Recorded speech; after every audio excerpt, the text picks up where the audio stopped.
So I have a problem with my 2015 Kia Soul. I have crank no start. I already know what the problem is. It's the crankshaft position sensor. I will leave the link below how you can troubleshoot it. And I got the new sensor. I ordered it last week because this is when the symptoms started. So most of the time you will have crank no start condition, and you will crank it like 2, 3, 4 times until the car will start. Sometimes the car can randomly, the engine can just stall. It is gonna shut off when it's gonna be in parking, or you're gonna brake at the traffic light and the car is gonna be at low RPMs. It can just randomly die. It also can die while driving as well. So as you can see, it just randomly died. So you spin the engine,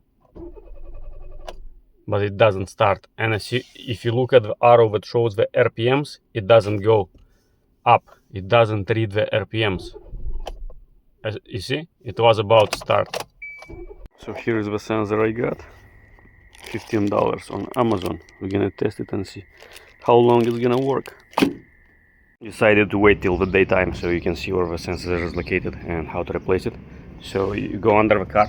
If you have an engine protection cover, you have to remove it. Mine is already removed. So now I'm gonna show you.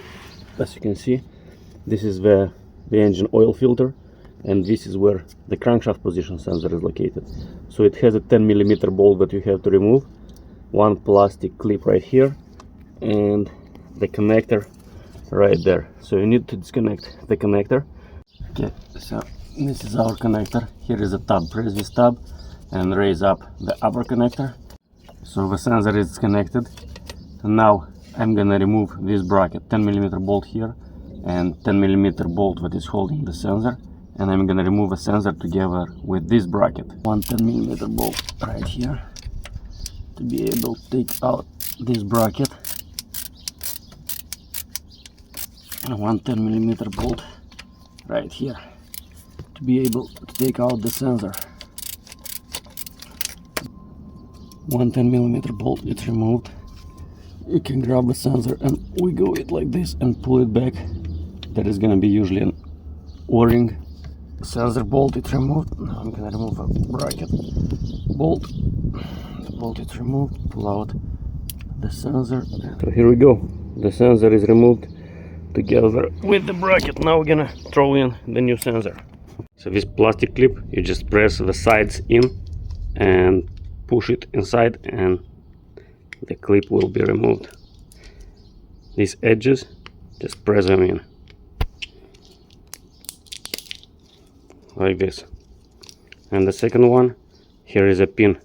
You need to slide it up. It's rusted. This is why it comes slower, like this. Now I'm gonna throw in the new sensor. The new sensor goes like this, and here is the tab that you will need just to press in. Align it, press it in. That's it. You will hear that click. Now we can install it back on the car. So we have our bracket tight. We can install the connector back, and we can insert the sensor back in its hole and tighten this 10mm bolt, and we can start the car. Are you ready? Let's go. Let's try it one more time.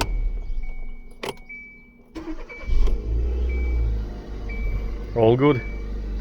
No more crank, no start. Let's do one more time.